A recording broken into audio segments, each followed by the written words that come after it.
Please take your seats. The programme will begin in 10 minutes.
Please take your seats. The programme will begin in 5 minutes.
Please take your seats. The programme will begin now.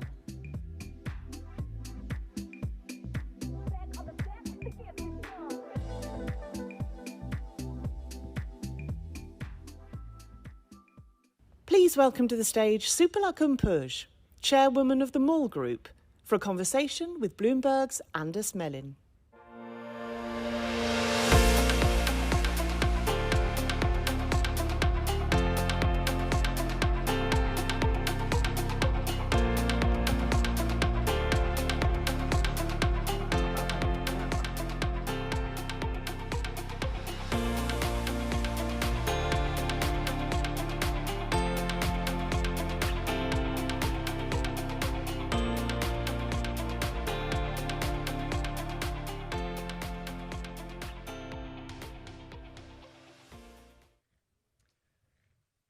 Good to see everyone here.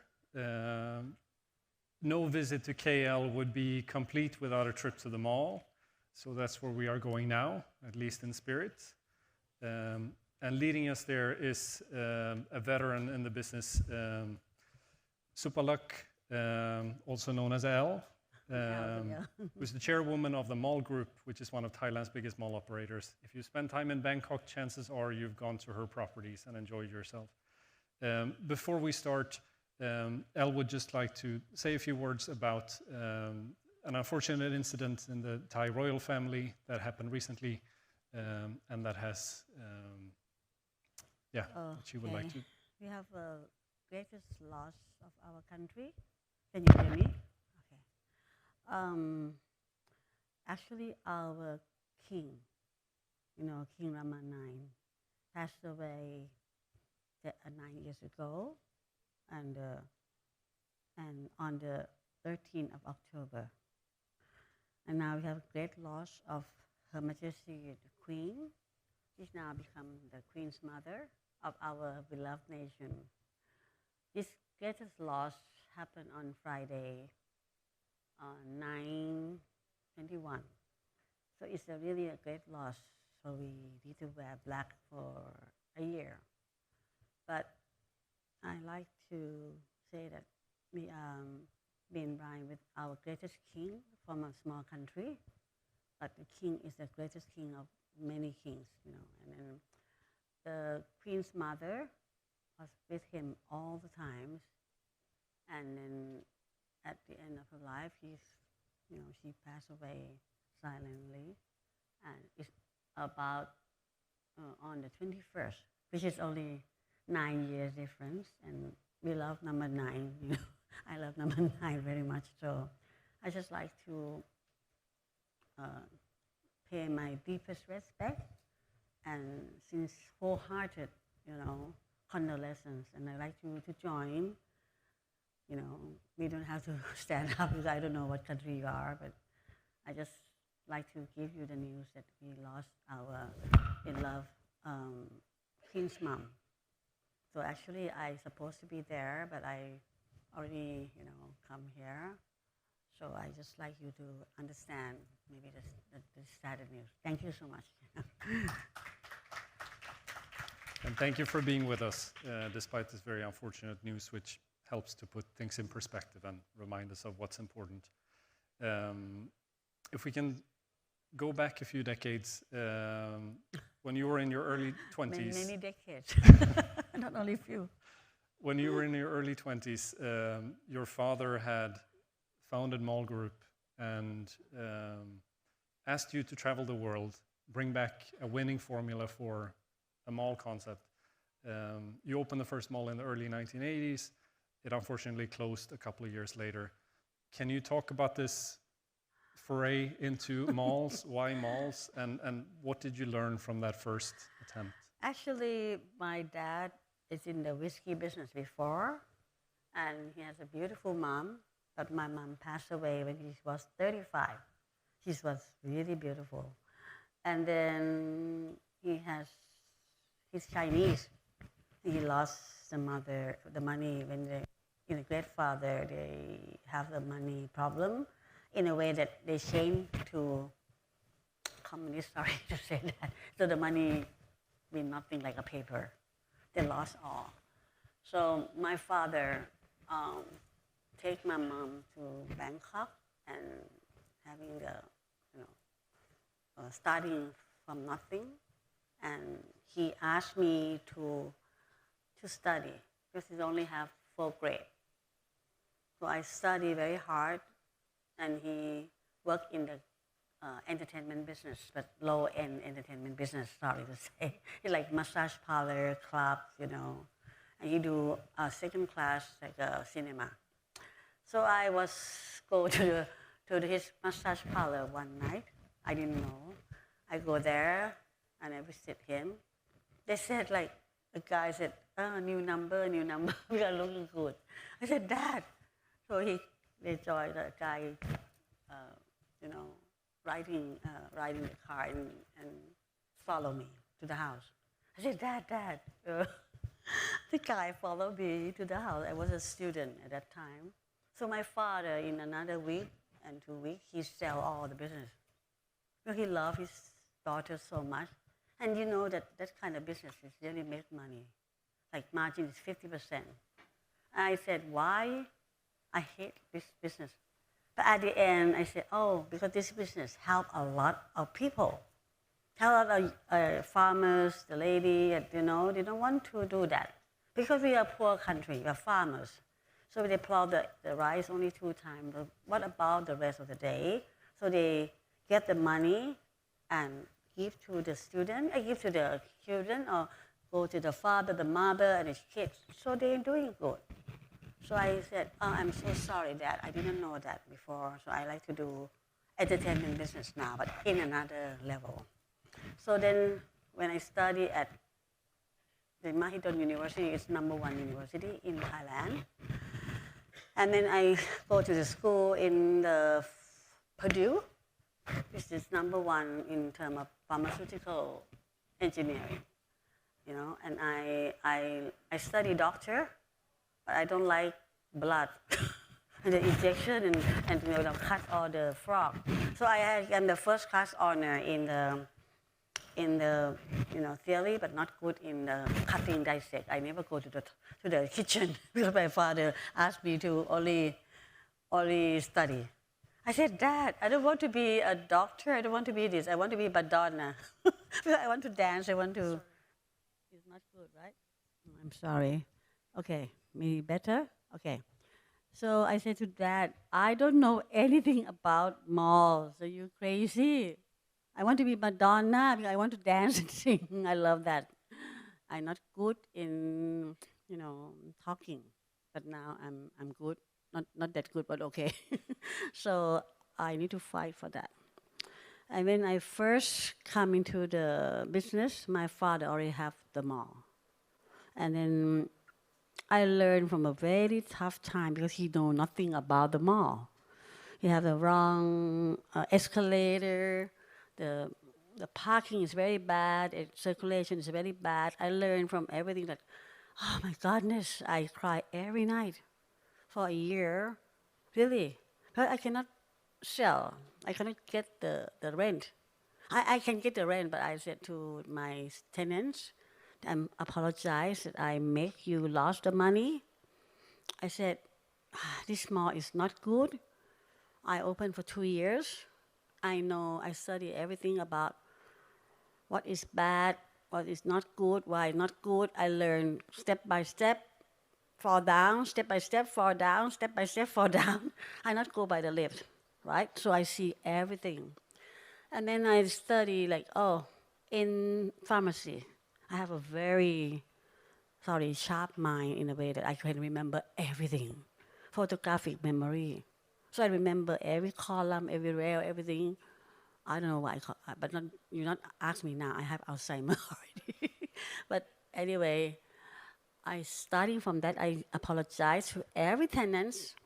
I said, "Could you please give me another chance? I will not let you down anymore." That's what I promised. But actually, to get into the business is super damn difficult because there are 16 department stores at that time. 16. Half of it or more than that is Japanese. You're Japanese, I'm so sorry. But a lot of Japanese, Daimaru, Tokyo, Isetan, whatever, a lot. And the Thai as well. So I am the new kid in the blocks, and I was 22, 23. People ask me, I want to see the manager. And the manager, huh? You're not, you're a secretary. I said, I'm manager. And he said, no, you're not. I said, then I go to be a professor in Mahidol University. I want them to call me professor. At least okay, so I'm first class honor, why I cannot be a professor?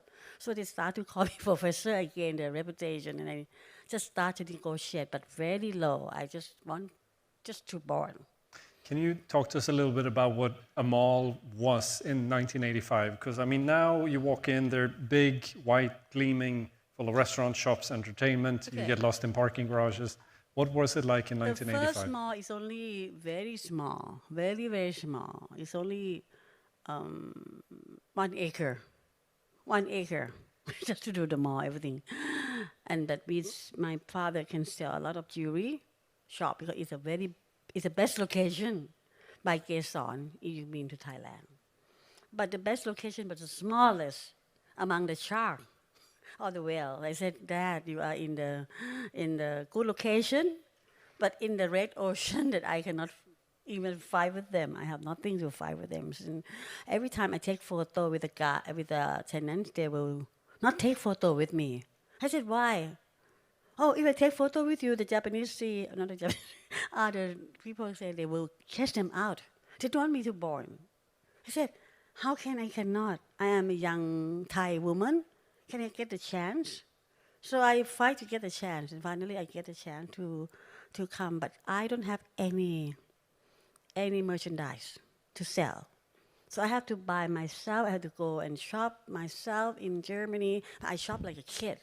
So I have all the, like, the young, trendy, so just like my style, very trendy kid. And then I can sell. But at the real place, it cannot survive. So I said to Dad, let's forget it. And then we do somewhere else that nobody dares. Because most of the mall in America is not in the city. Some mall are a suburb. I said, we go to the suburb and have nobody. And we work ourselves. So we work ourselves with because my dad told me a lot that if you want to be a leader, you cannot follow. And if you cannot think, you explore more. It's a thread of hair that somebody can see the mountain, somebody cannot see. And if you think you're underdog, you always have to think that you're underdog. And underdog means if you cannot walk straight, because you cannot win, you have to walk like this, okay, to win. So he treats me a lot, but one is a good one is that don't lose your reputation. If you're smart, you can get money, but if you lose your reputation, money cannot buy back. So that is a word that I really keep in my mind. So all the time. Speaking of that, I wanted to segue very, very quickly into something else. Back then, there was no such thing as e-commerce. Now it's everywhere all the time. Yeah. 5 years ago, you gave an interview where you told the story of meeting Jack Ma, the founder of Alibaba. Yeah. Early on in his journey at Alibaba, and he came to you, you spoke about e-commerce, and he told you, if you want to go into e-commerce, how deep is your pocket? How much are you willing to bleed? You know that. And you responded, I don't have any blood to bleed, and my pockets are not that deep. Yes. Can you tell us how your approach to e-commerce has evolved since then? You jump into another one. I understand you don't have much time. But I like to, possible that I like to talk about the evolution of the physical first, before we go into digital. May you allow me? Okay. Sorry. Yeah. Go for it. Okay, I have one video. But it's very difficult to talk. Just to show you that I win the physical, not because of the product. I win the physical because I give happiness and love to everyone. It's not about money. It's not about product. It's about why you come to Thailand all the time. Scandinavian. Because you love to come to Thailand. Because it's a very nice, easy, going sabai. People are nice and warm. It's not about we don't have anything. Are you staying in Hua Hin? You have better weather than we have in Sweden, let me tell you. So, we can have that or we cannot. So can you allow? I like you to see the evolution of the physical. I start with the first mall. It's very, very bad looking. And then I started 35 years ago. It's also, I'm young, but not young anymore. But okay, can you have that video? Or cannot? Cannot? Can or cannot? Okay. I don't want to waste your time so much, sorry. So I said that this video, we built something like we are pioneering input the entertainment, serious entertainment, into the project. We don't mind. We build a big volcano on the rooftop. We put the water park that nobody else ever put, ever. And we do all the theme like Disneyland. We hire the best architect from the world because I want to be world class. Because I study in Purdue, it's world class, so I have that. And then after that, we not talk about the shops. We talk about the magic of the paradise that you can come here. So everyone, I opened 2 malls, same time, 2 malls, 400,000 square meters of each, at the age of, I don't want you to tell the age, but it's 35 years ago, you come back. So that's my first pioneering spirit, that nobody else gonna courage to do that. But if I not do that, I let her close my mall. They should do or die. Go big or go home. Go big or go home. So I have to go big to, get the reputation, and I win all. So the 2 mall is full, and everybody, if I make 20 kilometer traffic jam all around Bangkok, cannot move, really. And then I remember that escalator that go up is going down because it's a lot of people. So after that, I said, when I'm Thai, I never want to be Thai. At that time, I hate to be Thai passport because if I travel first class or whatever, normal business class, they will ask me, do you carry some coke, carrying, are you a prostitute? This is very normal for Thai woman. I'm sorry, and I'm beautiful and travel alone. So they always, yes, I've been captured all the time, even in Hong Kong. Oh, you speak English, so you please come and explain this to the other lady. So it's really make me feel so bad. And when I go to the fair, I said, I'm from Taiwan. It's better than Thailand. I'm sorry at that time, but even you copy too, but I said, I'm Taiwan. I said, that's not good. So I like to do that. Okay, the Thai lady is not stupid. It's not to sell. That's why I start to do a luxury mall. The first luxury mall is start 30 years ago. But it's not easy. That's 35, this 30, 32, something like that. So I've been turned down. I talked to LVMH Group. At that time, they used the Bluebell Group, and they turned me down 3 times. The last time, they said, oh, okay, come. So I talked to them in the hotel like this.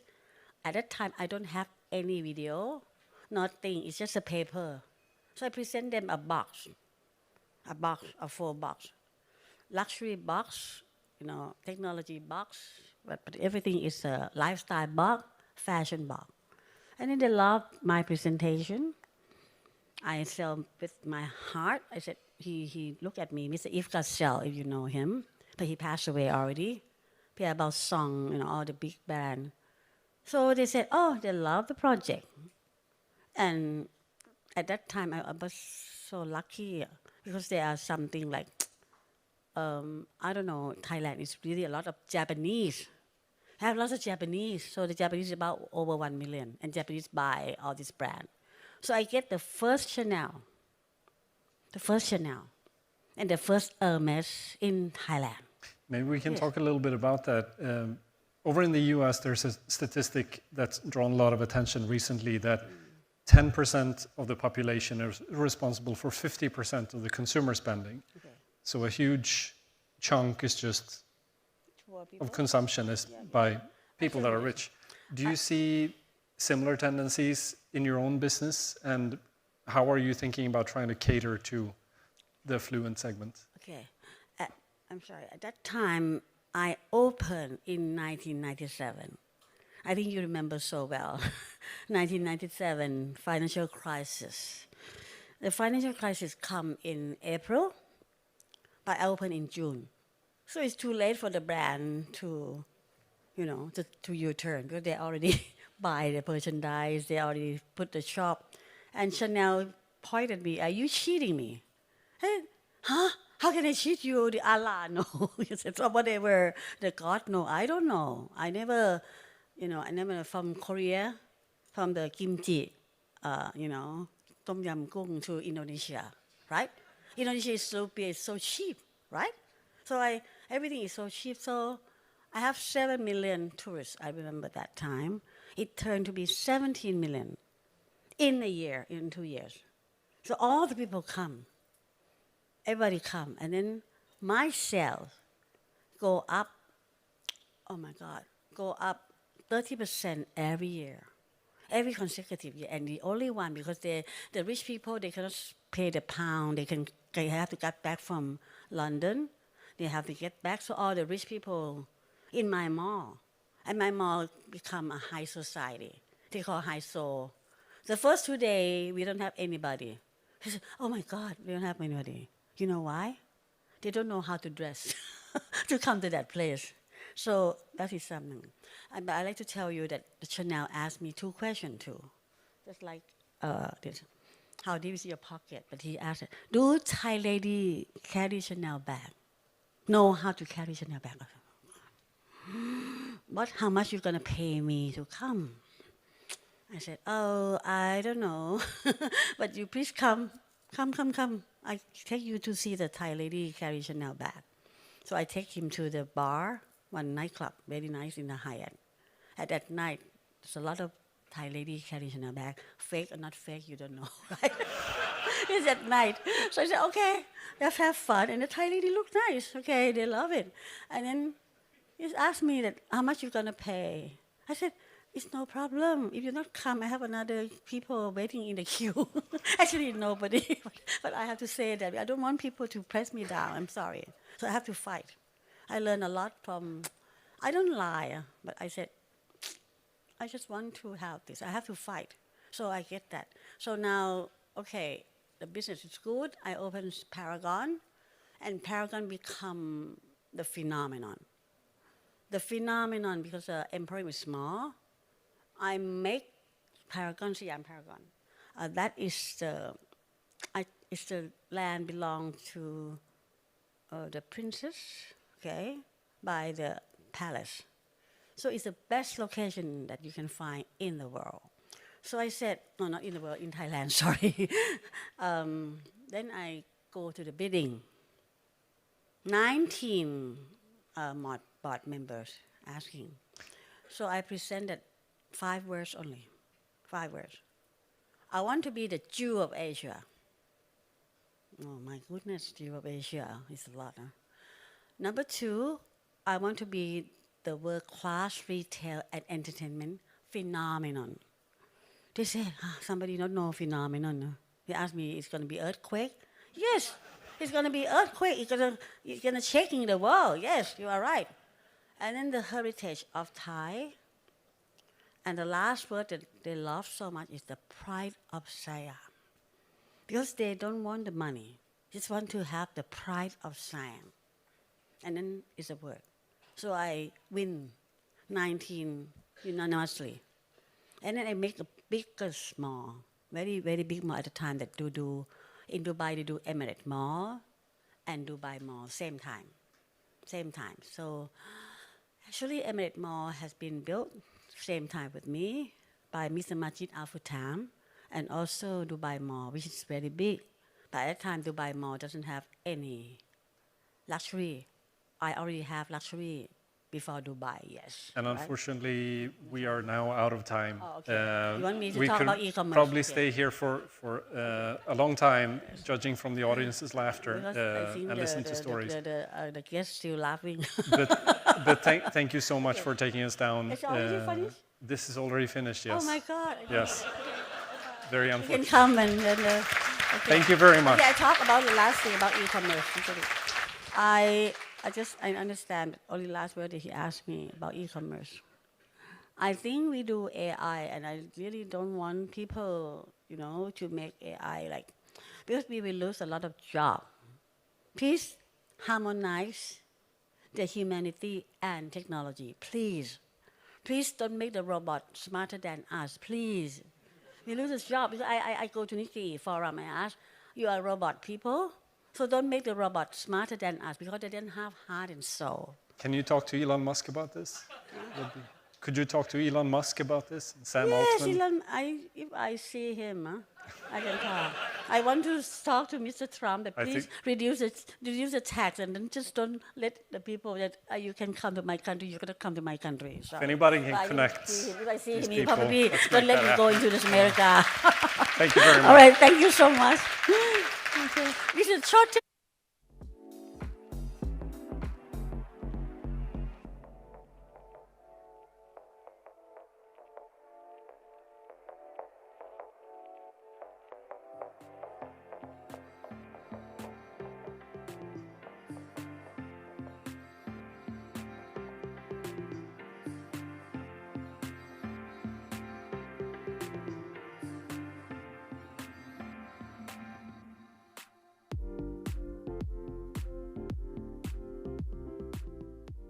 Please welcome to the stage Novan Amiruddin, Group CEO, CIMB, and Gabriel Ho, Managing Director, Macquarie Asset Management, for a conversation with Bloomberg's Haslinda Armin.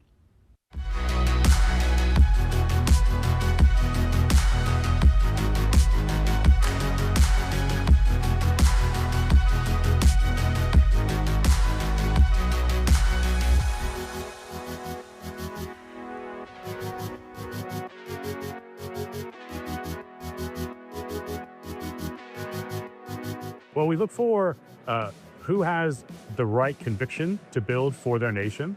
You know, we're trying to serve developers, enterprises, government. We're also very mindful of who has the land, the power, and the resources to actually invest in this infrastructure.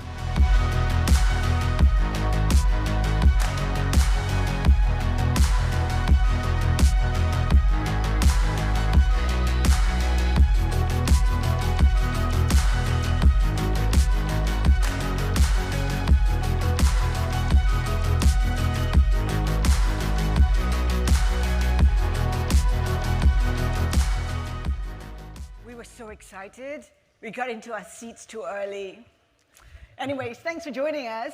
We're talking about infrastructure funding. We know that for Southeast Asia, it requires about $3 trillion by 2030, a massive amount, but there's also a massive infrastructure funding gap. And for those of you who have been in the space for a very long time, we've been talking about this funding gap forever and ever. And here we are, still talking about the funding gap. Novan, let's start with you. I mean, what's going on, right?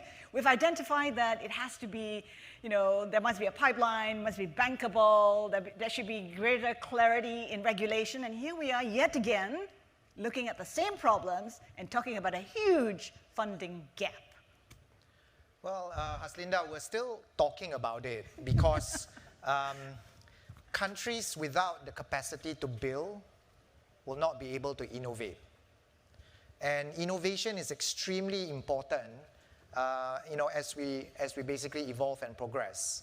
The current changes that we're seeing on the global tariff scene, the requirements for energy security and food security that we've observed post-COVID, for example, all these are leading companies to needing to innovate, because when you innovate, you can reduce costs, or you can increase earnings, and therefore, in order to innovate, you then need the capacity to build. So where infrastructure come in is at the capacity to build, right? So we need to continue to fund infrastructure projects so that countries can have that capacity. Now, having said that, infrastructure has evolved over time. The definition of what is infrastructure has evolved. A long time ago, we used to talk about toll roads. Toll roads was, the big infrastructure play. It then moved on to other parts of transportation, like, for example, ports. We then went through a phase of IPPs, independent power producers, to produce energy. We then moved on to renewables. Now, we're spending a lot of time talking about data and AI. And infrastructure needs have also evolved into data centers, for example. But, as we progress from many years ago to today, it's all as a result of countries needing to have that capacity to build, which then allows them to innovate. Okay, so we'll pick up on that slightly later. Gabriel, your thoughts on whether we're seeing at least a narrowing of that gap? Yeah, thanks, Jacinda, and thanks, Novan. We think that actually the gap is narrowing. But how quickly? It's not very quick because your funding sources are going up a lot. So infrastructure as an asset class has quadrupled in the last 10 years. And as of last year, it's about $1.3 trillion in assets under management. It's the fastest growing because compared to private equity and venture capital, those are more mature asset classes. But infrastructure, you're seeing more funds, you're seeing more LPs, sovereign wealth, dedicating strategies to infrastructure. So the funding sources have gone up. You've got more development finance, you've got more government finance and budget allocated for infrastructure development. So all good, but then the demand is also going up. So infrastructure projects are getting more expensive, not because they are more expensive, but because they are big, they are strategic.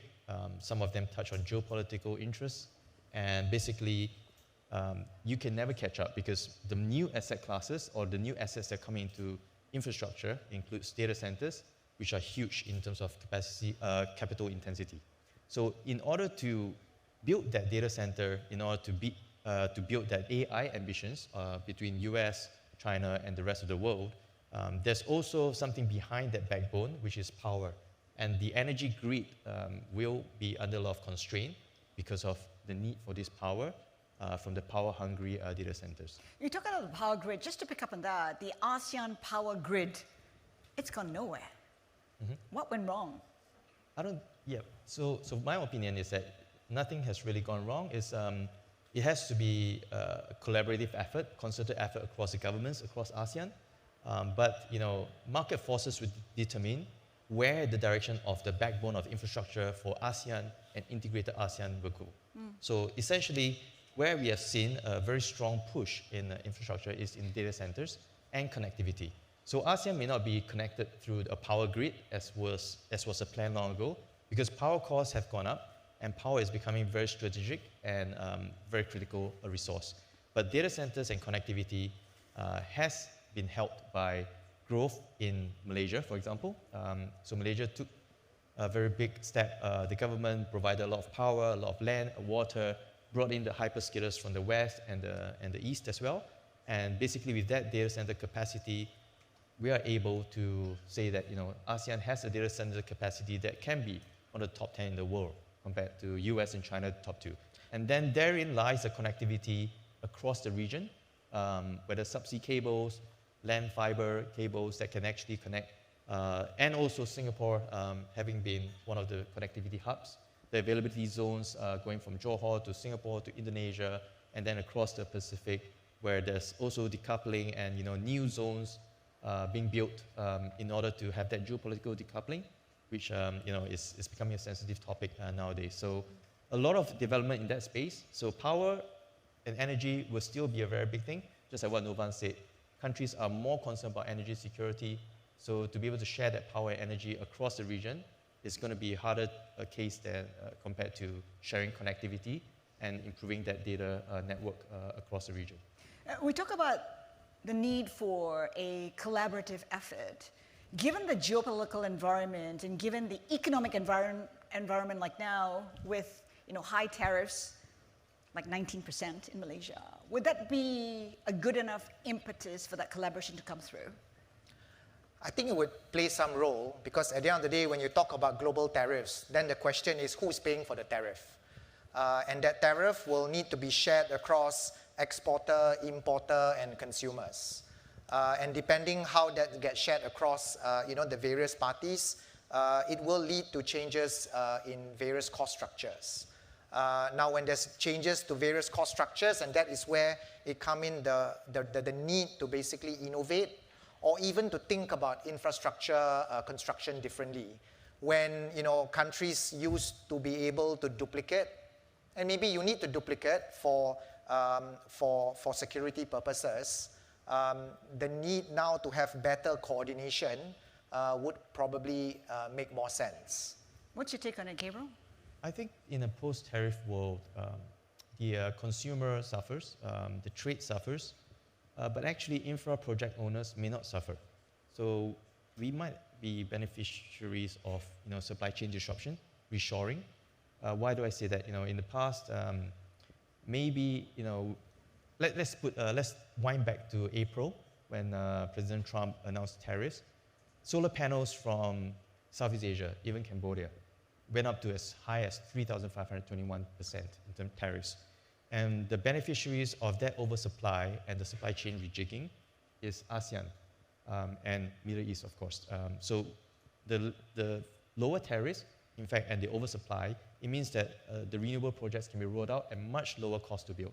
So that's one way. And the other thing is also the capital flows as a result of that, being caught in between the superpowers being courted, and also by both US and China. So there's capital flows, there's a lot of interest to build new ones, new assets and new infrastructure. And on top of that, there's also this trade and digital diplomacy which is happening from both sides that would then help to lift up some of the infrastructure boat, if you will. In the end, it is about risk rewards, and in the end, it's about yield, right? If you take a look at the current environment where there's just much more volatility, the yield from infrastructure projects will serve you a stable yield and a longer period of time. That makes it more attractive. I mean, does that change how people look at it, how investors look at it, and does it make it more attractive as a result? I think that goes to the point about your question about the gap reducing, the financing gap reducing. I'm sure, Gabriel, for you, you've gotten a lot busy since Lehman. A lot of money was printed globally. All that money is looking for returns. And a lot of it went into in infrastructure funds, like the ones being managed by Macquarie. I recall the days, we used to talk about infrastructure as an asset class. Now, sometimes when we discuss with our asset manager clients, people are talking about core plus or core. Everyone's trying to redefine what is infrastructure so that people like Gabriel and Macquarie can deploy a lot more funding. So yes, I think a combination of post-Lehman, a lot of money got printed, rates now coming down, volatility increase. Asset managers, as part of their asset allocation strategy, is looking for safer place to invest, and they basically go to infrastructure, core or core plus type of assets. Is that a fair But the thing is, I'm sure Gabriel wants higher yield. He doesn't want stable yield, no, right? But investors aren't you looking for higher yield? That go to Gabriel is happy with 8-9% returns. Yeah. I would say that everyone is happier with higher returns, right? Including CIMB as well, who are trying to work out some very nice package. We're just discussing a deal backstage. Yeah. So Gabriel is trying to ask for more, for cheaper rates from CIMB. I just said, absolutely okay. Just get us the operating account, the investment banking mandate, and all the other cross-sells that we can get from Macquarie. But he's saying 8 to 9% is our cost of capital. If his cost of capital is 6 or 7, then it's very hard for us to make any difference, right? Correct. So then there goes the infrastructure dreams of ASEAN. But in all honesty, I think CIMB plays a very big role as well. It's not just the yield, but also the interest rate environment. You've been able to break the mold, go into new sectors, funding data centers when it was quite a new asset in Malaysia. And a lot of times, data centers, you have to build the core core and shell before you can actually build the M&E and the electrical fittings. And that one is 20% of capex, which in today's market is easily 100 million for a 50 megawatt business. But in terms of yield, I think the good thing is infrastructure has also grown because it's become a very stable asset class for the stable and mature assets. Not the greenfield ones that we're talking about, but as assets and, for example, data centers or ports, power plants, as they mature, they generate 9 to 11% yield, very stable. That's unlevered. And when you lever it up, it gets better. And when you can actually provide that kind of stable yield very consistently across a 20-year service agreement or a PPA, you basically, in a declining interest rate environment that we are facing now, this becomes even more attractive. And hence, we see a lot of new products. So funding sources, you have many different ones. You have development finance was coming in to bridge that first loss and risk capital. And I'll go into something that the Australian PM actually mentioned today. You have funds like us, you have banks like them, and you also have public market entities, CIMB listed distrust. There are infra trusts now, Prolintas in Malaysia. You have REITs, data center REITs in Singapore, NTT, Capo DC REIT, and you have the NetLink, fiber to the homes, retail fiber REITs, which are giving 7% yield, 8% yield in a declining interest rate environment. So we are freeing up capital across the whole capital structure, and it's flowing down, cascading slowly. Hopefully, things will stabilize, and political acceptances and will continue to support that capital market. But you raised a good point. I just want to add on to Gabriel. Yes, there are return requirements from this asset class, but it also evolves over time depending on what the global rate environment is. I'll just give you one example. I mean, a long time ago, we used to do toll roads, and toll roads, had equity funding and debt funding. We then IPO the equity funding. So for example, Plus Expressways, which is the North-South Expressway connecting all the way down from Singapore, Johor up to North in Thailand. That used to be a listed company, right, called Plus. Now over time, when the return requirements change, we then needed to change the way we think about funding a toll road. Plus was taken private. CIMB, of course, led the refinancing transaction for that deal. I fast forward to the last 2-3 years. There was another group of tollways which was owned by a company called Gamuda. And we then realized that the cost of debt was cheaper than the cost of equity. It didn't make sense to be part of a listed company. So what CIMB did was, we then spun off the tollways into a private trust, not a listed trust. The private trust is called Amanat Lebuh Raya, ALR. ALR then raised debt funding to basically fund the spin-off of these toll roads from the listed company. And if I were to look at one of our most recent case study last year, you mentioned Prolintas, that's the business trust. Malaysia came up with the business trust, like 10 years ago, but no assets were ever listed as a business trust, although the regulations were there. But last year, market conditions then were conducive for us to then list Malaysia's first business trust via Prolintas. The point I'm trying to make is there are many ways to fund infrastructure assets. You're right, it depends on the return requirements of investors. That return requirements will change over time as a result of the global environment. But you know what? We banks are nimble. We keep on thinking about different ways to make it work for investors like Gabriel. And we come up with innovative ways to fund all these projects. We talk about funding, and it's been thrown out there time and time again, is blended finance. Yet, it's not really been as effective as some make it out to be. If you take a look at Asia as a whole, the number of projects funded by blended finance is in excess of what, 130? That's not many. So what do you do with that? Is that the most innovative way?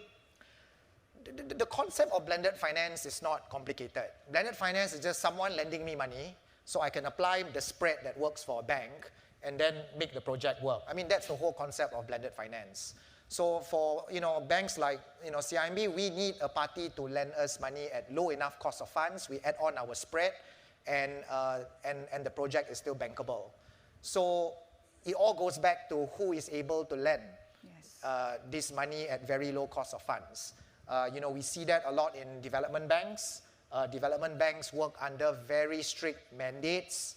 That mandate may not necessarily fund every infrastructure project in every country, because it's normally linked to a development requirement of that development bank. So you're right, you've not seen a lot of it. There are some of it. We CIMB, we are working on one in Cambodia, but you won't see as much blended finance compared to other traditional funding methods because of the concept of blended finance. Yeah, I there agree. Are limitations. But there are 3 points I want to leave with the audience as well. I think blended finance will grow. We already have a lot of DFIs, MDBs circling around Asia for the longest time. You have Asian Development Bank, and they've come up with really good cost of capital for PPP projects. You've got the IFC World Bank, you've got the various DFIs as well. And then the second thing is, today, this morning, just fresh off the press, the Australian PM, Albanese, actually announced that Australia is going to commit 175 million into IFM investors to 175 million for credit and US also dollars? 50 million. Yes, Okay. I think 175 Aussie, Oh, US 50 into a Southeast Asia PPP, private-public partnership fund that will be run by this infra specialist called Plenary. So there is a will to go into it, and however small it is, it could be the catalytic capital, the first loss capital that then drives other institutional capital to come in. And I'll give you the third thing would be an example of what Macquarie has done. Over 20 years, we've been investing in energy transition, climate change, and in India, we actually used a blended finance solution to roll out a very big electric vehicle platform called Vertello. So we took 200 million, or rather we had anchor investor from Green Climate Fund, which manages funds from various countries, including the UN. They put 200 million of capital into rolling out EVs. So we have charging stations, partners across the ecosystem. And then this year, that's within 12 months, Macquarie then, with our energy transition fund, led another raise of another 200 million to bring in 2 institutional LPs from very renowned names into the whole platform. So that allows us to, they will come in with the 200 million as a junior equity, and with that, roll out a platform which is strong enough to go for the next round of raise from instis. So I think that model, hopefully we can replicate it across ASEAN as well. In terms of projects, it's not just within the respective ASEAN countries, but also intra-ASEAN. Where are the opportunities, the possibilities of intra-ASEAN infrastructure projects? We talk about data centers. Might that work? How might that look like? I think data centers, the good thing is already been built. There are quite a good data center platform in Singapore, and now in Malaysia there are huge AIDCs that's happening as well. Then some are being built in Thailand and Indonesia as well. So there's a lot of connectivity that's happening. I think beyond that there are the ancillary parts of the ecosystem: fiber, subsea, connectivity, and then of course telco communications. Beyond that, I think the biggest gap would be the energy, or rather the power grid. The grid is outdated, it's not able to handle the kind of load that the data centers need. We are talking about, for example, when you talk about AI or Gen AI, right? We're not even talking about generative AI. Just a search on ChatGPT, just one search, is already 2.9 watt-hour, according to the International Energy Agency, and that's on average. That's 10 times more than a Google search. As more people use ChatGPT, DeepSeek, you're going to generate a lot more power consumption, compute power as well, and the grid will not be able to handle it. Renewable can only do, solar can only do daytime, wind is also not consistent, so battery storage systems will have to happen, the entire power grid has to be upgraded, so we're going to have to see a lot more. And credit to Malaysia that they are also rolling out big renewable projects in LSS, which is large solar systems projects across East and Peninsular Malaysia as well. And this is where I know, although the power grid has been a long discussed topic, and you asked the question, why are we still talking about it? I think this is the reason. So over time, because of the way we do business today, because of the way we live, we need a lot more energy. There's a lot more data centers that are being constructed. It needs energy, it needs clean energy. Not all countries have the same access to clean power. And that is why the justification this time, or the impetus for the ASEAN grid to happen, is a lot stronger compared to 10 years ago. Although I don't guarantee you, Haslinda, in 2 years you might still be sitting down and talking about it. Gary, give us a But sense. on the ASEAN grid, it may not work across ASEAN. Yep. But in individual country to country, it's already happening. So Indonesia and Singapore, there's from Batam, there's a green energy or rather renewable power import-export scheme that's happening. And that one has really been in the works for a few years now. and it's going to be connected between Batam and Singapore. There's already offtake agreements being agreed. There's already import and export licenses being given out, and that could be the start of it. Of course, then there are economic benefits and commercial interests in terms of the pricing arbitrage between the offtaker in Singapore and the generator. So you have floating solar, you have wind, or in Batam that's gonna export it quite well. So that could be the start of it. But across regional grid, it's going to be a bit more complicated. But in terms of private capital funding that project, you think that's not going to be a problem anymore? Because that's part of the reason why it's not really working, because it's not attracting as much private capital as it should be. For ASEAN or for Singapore, Indonesia? No, Singapore, ASEAN. Indonesia, as I mentioned, the commercial interests are there.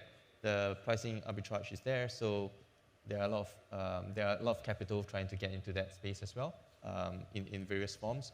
The ASEAN, I think, of course, the governments, the collaboration, the cooperation, and the policies that could drive it. I think there are a lot of decision makers. So it's not just about capital, but capital needs to have that commercial interest and viability, like what Novan mentioned, for it to happen as well. So the call to action, I keep hearing regulation. What do governments need to do to fix this problem, to attract private capital so that, you know, you get the funding that you actually need for your infrastructure? I think you don't have to be politically correct. all parties must think very long term, right? Including the bank that needs to make returns for our deposit holders and shareholders. But all parties need to think very long term. And there is definitely a need for energy security. There's definitely a need, for us to optimize energy from the producing countries that have too much to countries that actually need more power. And we need, a well-functioning grid in order to connect the producer and the off-taker. And it will transcend borders. Governments need to take a very long-term view of this project. No different than the long-term view that all the various parties took when last time we had to build major toll roads or ports or airports. I think it's that similar long-term view and vision that the various parties took for other infrastructure projects last time. Gabriel? Yeah, I think I'll just have a quick one, which is I think renewable energy is probably one way forward. One is you play into the trend of decarbonizing all these very heavy generators of carbon, including data centers and industrial users. And number two, renewable energy is becoming cheaper compared to fossil fuels. So fossil fuels, I think renewable energy, solar and wind, because of technology now and panels, and of course the tariffs benefiting project owners in this part of the world could be 20-30% cheaper. Are there models out there that have worked wonderfully that can be adopted by ASEAN? I think one case study that I want to highlight is the Bakun Dam in Sarawak, for example. Many years ago, at that point in time, it was such a huge project. People felt that Malaysia was embarking on this huge hydro project, very expensive, needed a lot of funding, whether it made sense. But if you fast forward to today, I mean, the price of energy in Sarawak is a lot cheaper than the price of energy, in West Malaysia. So to the point that Gabriel mentioned, renewable energy, which is a lot cheaper, could justify that, but you need to have a very long-term view. I mean, when you look at, Sarawak today and the price of energy and what we can do with that low cost of energy, and if you look back many years ago when Bakun Dam was first conceptualized and then executed, you would say that, yeah, the long-term view that the government took at that time was the right thing. But that's the thing, right? It is the long-term view that makes it uncomfortable because you don't know what's going to happen. And that's the reason why there is the problem of attracting private capital. Your thoughts? I think the gap is closing. Like I said, there are more funds available. I think are there models out there? There are models out there. Yeah, there are models out there. I think in terms of PPP, like I mentioned, what we have with Vertello, which is the EV platform, the plan is to get to a 1.5 billion EV fleet and platform by 2030. And if we can replicate the model within ASEAN, bring in, which we are trying to, because of our access to catalytic, concessionary capital, and development finance. We can then have them as the ones to underwrite the first loss and the catalytic capital concessionary side. And then we will then bring in the institutionals within 12 months. And that would actually have a lot more uplift for PPP. Like I said, Australian government has also started to support some of this in a small way. And then we'll start seeing some of these seeds bear fruit over time. Just to wrap up the conversation, 3 things that need to happen so that we're not sitting here talking about it again in 3 to 5 years. I'm being generous here, 5 years. And we've been talking about this for 10 years now, I think. No, we all must take a long-term view of things. I mentioned the case study of the Bakundam, how when we look back, it was actually the right thing to do. That is a very important thing that all stakeholders, need to bear in mind. Yeah. I wish I can tell you a different story, but I think we might be still talking about the same thing 5 years later. But it's project specific. So where market drivers and market forces will drive investment, like in data, in fiber, in digital infra, even waste to energy or power, I think the market forces will push it there. But if you're talking about inter-region connectivity, transport, roads, I think that the economics may not work as well, so you may not have as many market forces pushing it towards that direction. All right. Gabriel, Novan, thank you so much for your time today. Thank you. Thank you. Thank you.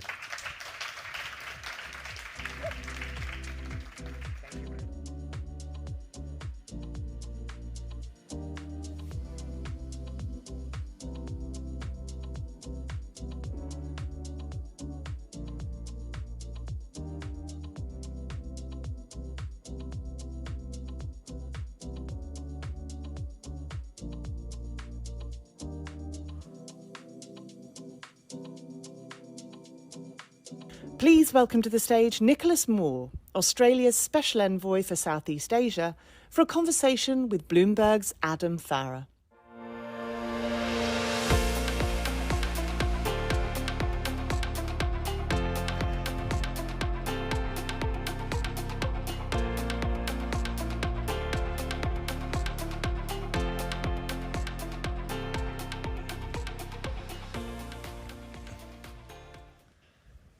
Good afternoon, everyone.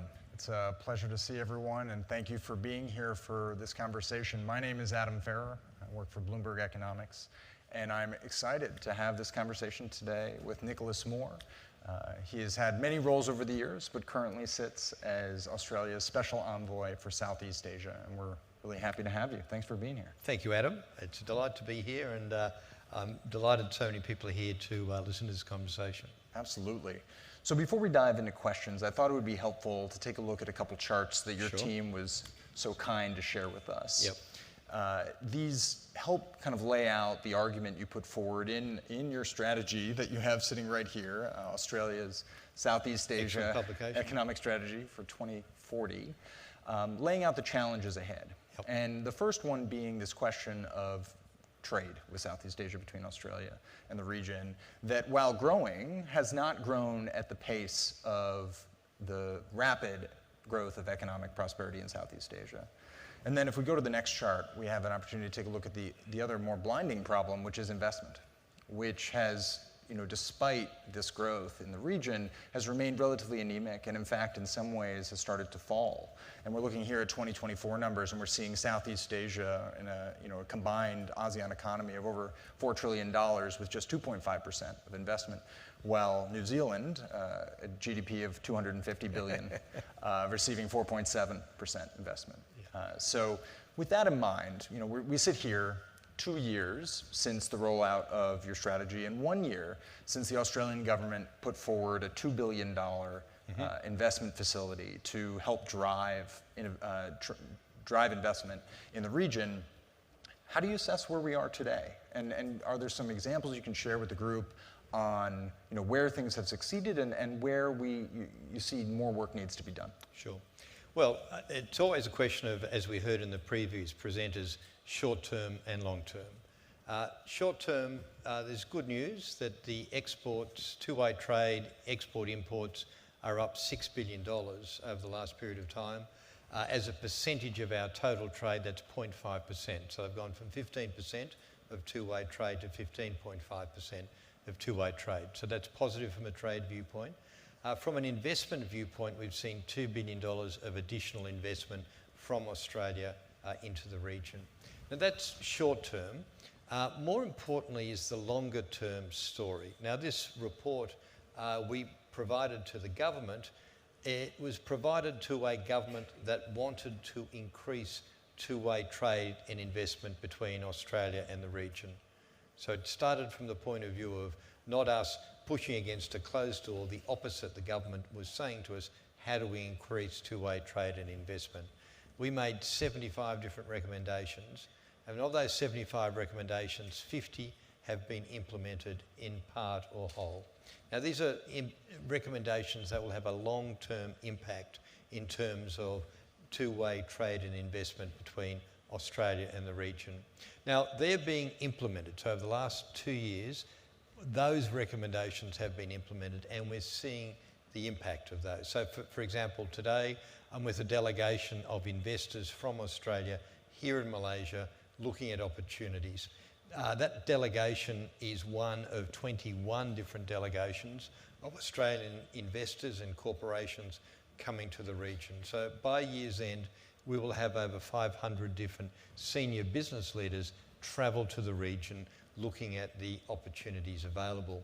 The second thing we recommended was having well-known Australian business leaders take ownership of individual countries to promote investment there. So here in Malaysia, we have Tony Lombardo. Tony is with us here today.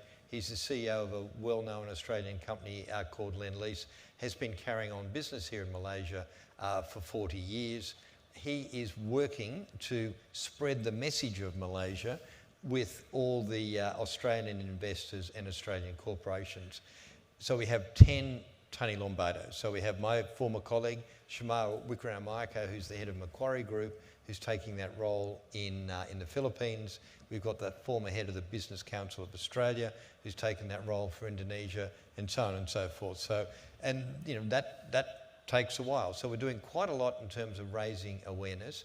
Secondly, we're removing barriers to business leaders, particularly from the region going to Australia. So people complained about visas, people complained about, we heard about it here actually, regulatory blockages. The government set up a single door for investors to come into Australia and similarly has provided 5-year business visas into Australia to make it a lot easier. That's a long-term story as well. Thirdly, we talked about removing barriers, and removing barriers from an Australian viewpoint with the region, building capability, which is about skills development. Now at the moment, here in Malaysia, 500,000 Malaysians have qualifications from Australian universities, 500,000.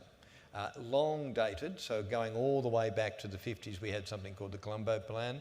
The government's doubling down in terms of how it provides education either through the universities or additional scholarships. Indeed, we've got an Australian Asian Centre now set up in Canberra to help develop those scholarships. So we have a whole range of new scholarships. All of this is long term. You know, training people has a long term payoff. And finally, as you mentioned before, we have the export finance facility, which normally is to promote exports, has actually been turned around to promote investments in the region and actually imports from the region to Australia. So it's been flipped around. $2 billion facility has been provided. Export Finance Australia has facilitated almost $1 billion worth of investment already in the region, and it's got a lot more activity. And the Prime Minister today at our business breakfast announced 2 additional investments supported by EFA of Australian businesses coming here into the region. So at the moment there's been 3 investments supported by EFA, all in fund managers. So there's a Singapore fund manager that focuses on clean energy. There's an Australian fund manager that focuses on credit. And there's another Australian fund manager that focuses on PPP. So the sort of projects we heard about before. They've all been given capital by the Commonwealth on the point of view they will crowd in other Australian investors, which of course that's equity. You have debt coming in on top of it for various amounts of these funds. So the impact that's been calculated is about 10 times the actual size of the government's ticket in terms of just the the equity/debt investment together with the underlying leverage in the project. So already that's having an impact. Now these things, as I've mentioned, are longer term.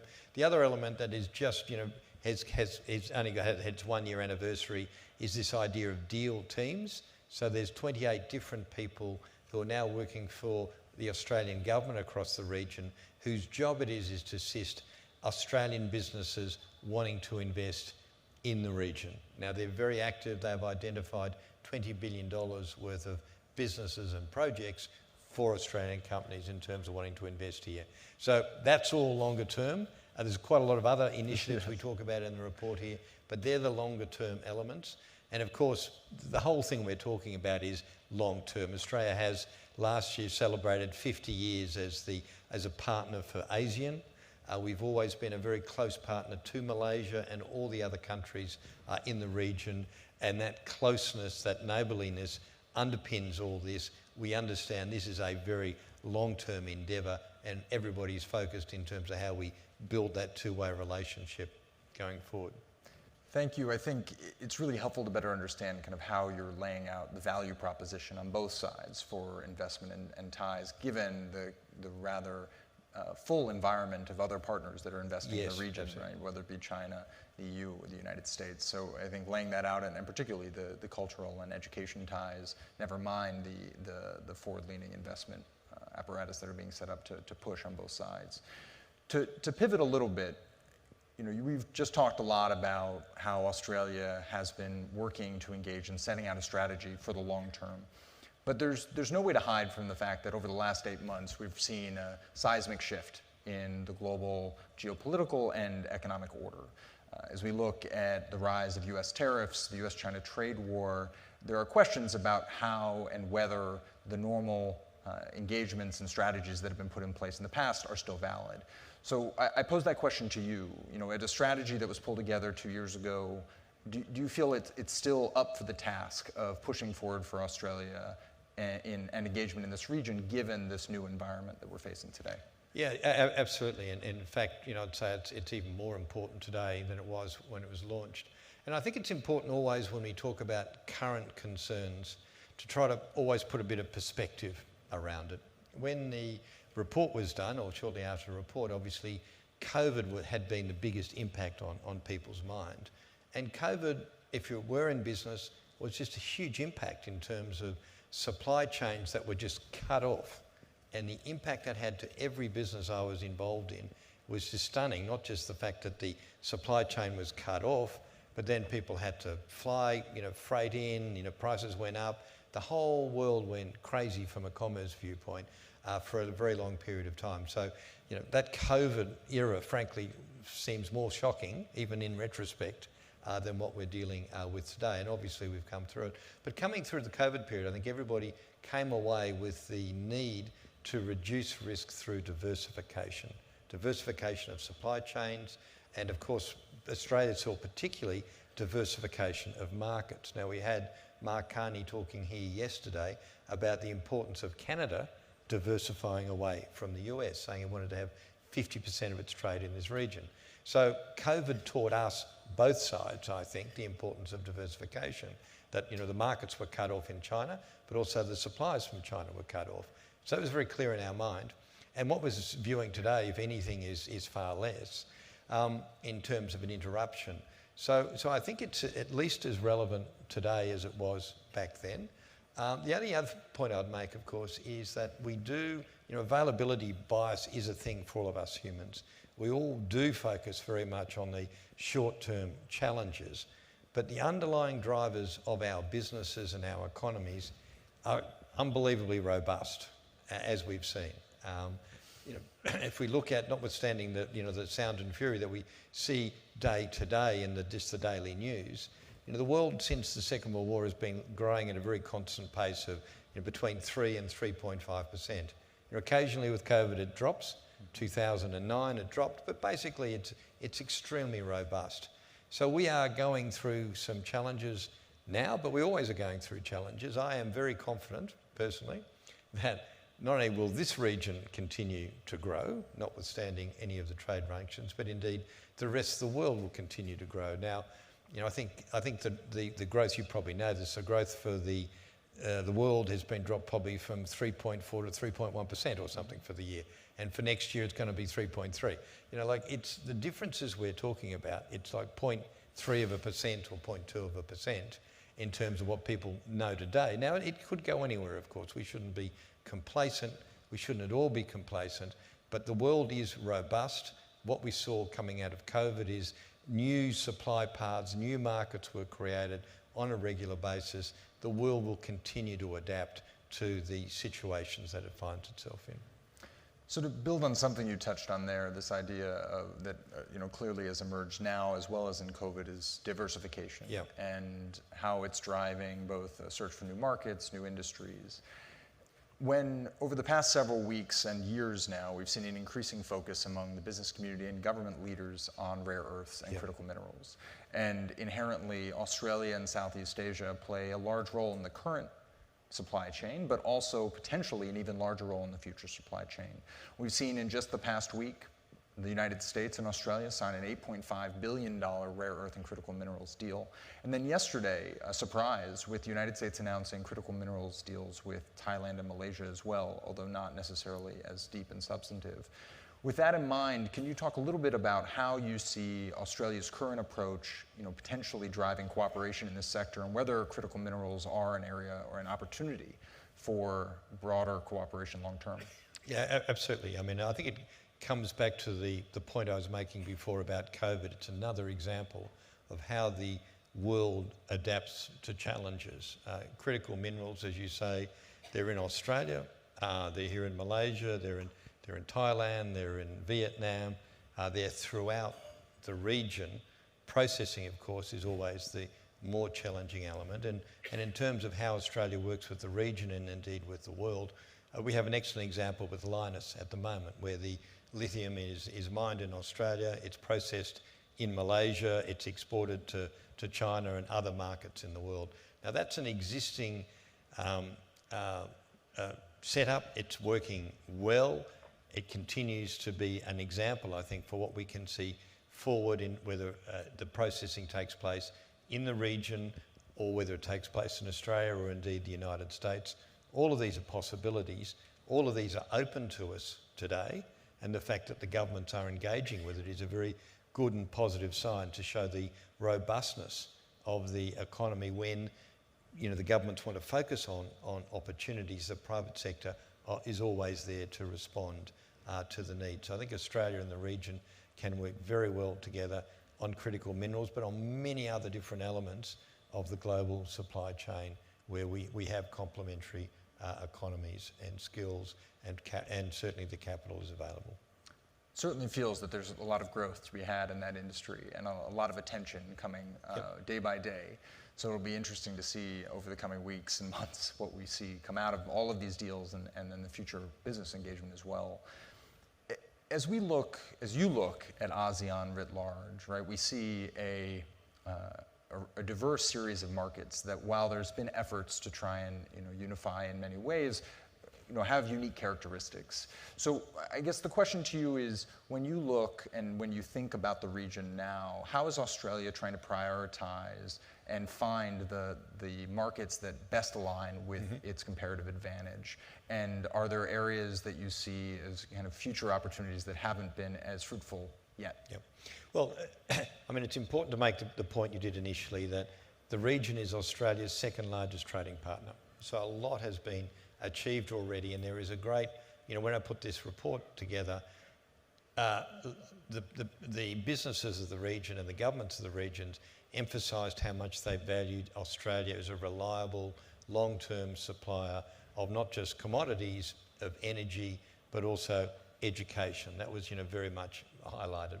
Now, the Prime Minister personally, you can see his endorsement on the report when it was released in Jakarta 2 years ago. He updated it at the Asian leaders meeting in Vientiane last year, and this morning, today in Kuala Lumpur, he then endorsed it and gave an update in terms of where it was at. So the Prime Minister and the Foreign Minister have got a real commitment to this story of increasing two-way trade and investment. This is a core part of the government's policy, so coming into office, The first visit the Prime Minister made was to Jakarta. This has been very high in terms of the agenda. And as a result of that, as I said, you can see 50 of 75 recommendations are being implemented. In terms of the opportunities across the region, in our report we cover each country. As you say, each country is very different. Singapore, of course, one of the richest countries in the world. Not every country is as rich. Obviously, we have East Timor, Timor-Leste signing up yesterday. So there's quite a variety of countries in terms of different stages of development and quite a variety of needs, whether it be in energy, whether it be in the critical minerals that you were mentioning before, whether it be in education. The point of Australia is that we've had a very open economy now for at least 50 years. So the companies that compete and operate in Australia are globally best at doing what they're doing, or they wouldn't be there. People have talked about the car industry and things like that. We don't have a car industry. We haven't had one for a while. We are very specialised. They have got a lot of skills to bring to the markets that they seek to operate in. So I don't think it's one size fits all. As you say, the economies are very different. We see, for example, Costa, one of our agricultural companies, is active in Laos in blueberries. That's one thing. We've got our logistics companies. We've got Linfox. And as well as that, we've got Toll, very active. Australia's good at logistics. They're active in logistics across the region. They've made new investments in the region. We've got our health companies, obviously world's best health companies, active in the region, looking at developments in Indonesia and other places. So a whole range of different companies. Here in Malaysia, we have dozens of Australian manufacturing companies working with their businesses between Australia and Malaysia in terms of developing sophisticated products such as ResMed and Cochlear that are leading products in their market niches globally, being built with Australian technology, Malaysian manufacturing and combination. So there's every possible combination out there. But your key point to start off with is critically important. There's not one size fits all. Every country has different operations, different strengths, and as the Australian companies come, what they have to do is focus on what they can bring to these markets, what they can utilise in terms of the resources and the skills available with the people in the different countries. Well, Nicholas, thank you so much for taking some time to be with us today. Great pleasure. This was a really informative and helpful conversation. Thank you. Okay, thank you, Adam. Thank you all very much for your attention.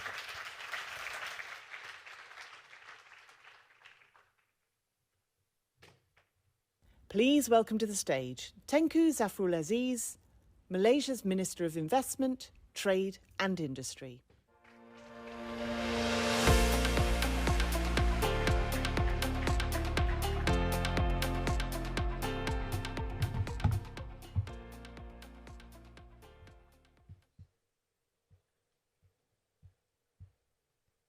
Thank you very much.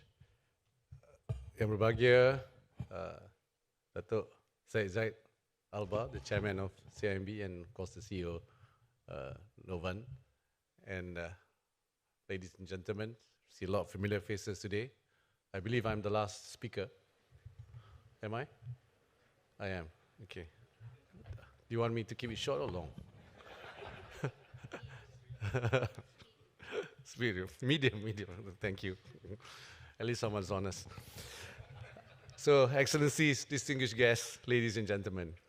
So, over the past 2 days, it has been a hectic 2 days.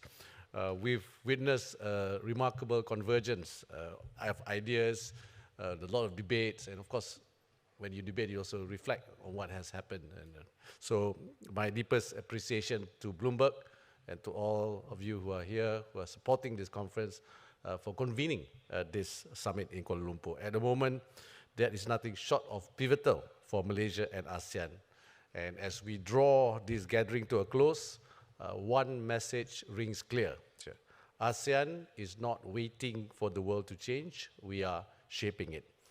And so these sessions have reminded us vividly and powerfully that this ASEAN bloc of 680 million people, we have dynamic economies and boundless digital energy, is no longer just a growth story. So in fact, we are the story.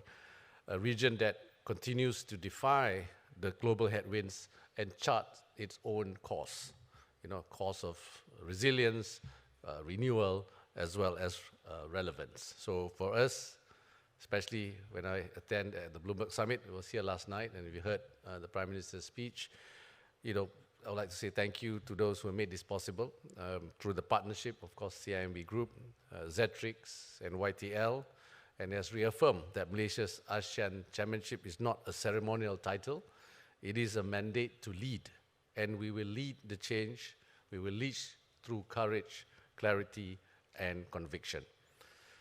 So distinguished guests, ladies and gentlemen, one message rang loud and clear from this summit. So when you talk about sustainability, it's no longer just a checkbox, it's a competitive edge. Across boardrooms and factory floors, the ESG conversation has evolved from compliance to impact and from obligation to opportunity. Right? The dialogue on Asia's ESG moment captured this shift with precision. And if you look at ESG, it now drives capital flows, trade decisions, and even corporate behavior. And Malaysia's own journey reflects this transformation.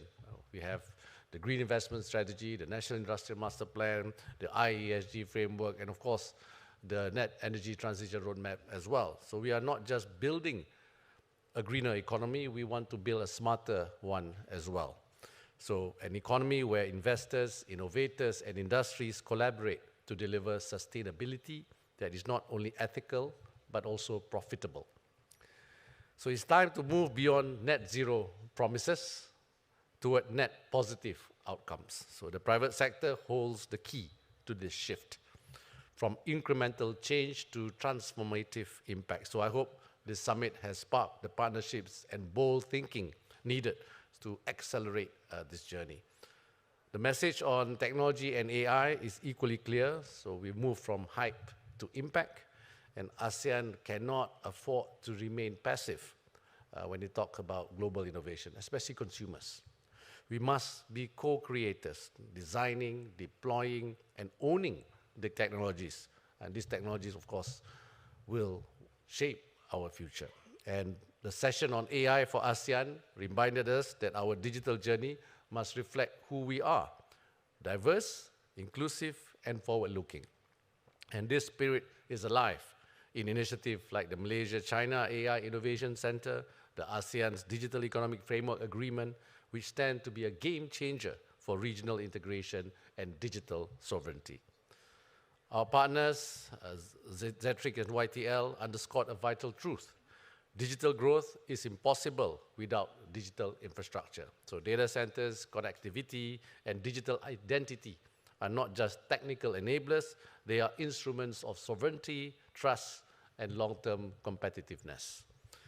In Malaysia, we are positioning ourselves as a regional hub for AI and digital innovation, not by chasing trends, but by investing in talent, strengthening governance, and also ensuring that technology remains in service of humanity, not the other way around. This is our North Star: innovation with integrity and progress with purpose. But innovation cannot thrive without capital. So the session led by our partner, CIMB, on unlocking capital for ASEAN was a timely reminder. The scale of our ambitious demands, not just more investment, but smarter, more catalytic capital. We must reimagine finance as a force multiplier for inclusive, sustainable growth. And to power ASEAN's transformation, we must infuse innovation with inclusion, mobilizing public-private capital, public-private partnership, green finance, and blended capital as catalytic engines of change. So as Malaysia advances our sustainable agenda, especially when it comes to CIMB's sustainable finance agenda, we invite global investors to see ASEAN not merely as a destination for returns, but as a partner in building shared prosperity with purpose. So distinguished guests, ladies and gentlemen, Malaysia's chairmanship this year steered ASEAN towards a future that is inclusive, sustainable, and competitive. But leadership is not about dominance, but rather direction. As Prime Minister Anwar Ibrahim said recently, The relative peace and prosperity that ASEAN has enjoyed for nearly 6 decades are not self-sustaining. They must be renewed through cooperation and strengthened by shared purpose. This is why ASEAN is deepening economic linkages, widening trade, and enhancing competitiveness. You mentioned it during the opening of the ASEAN Summit. And we are here to connect, not to compete, to collaborate, not collide. So guided by the spirit of Madani, of balance, empathy, and justice, Malaysia will continue to anchor a stable, coherent, and prosperous ASEAN. And we remain, without question, one of the most compelling launchpads into this region's bright future. So to the business leaders, thinkers, and innovators gathered here, see ASEAN not as a patchwork of markets, but as a collective of possibilities. This region has become a repository of global hopes and of our people's aspirations. So together, let's turn ambition into action and aspiration into achievement. Because as many of you will agree, when ASEAN prosper, the world follows. So finally, my heartfelt thanks to Bloomberg for being a trusted partner in telling ASEAN's story to the world, a story still unfolding and one we are proud to share and also to help shape. I warmly invite each of you to be part of this journey because the ASEAN story is not just ours to tell, it's ours to build together. So terima kasih. Thank you.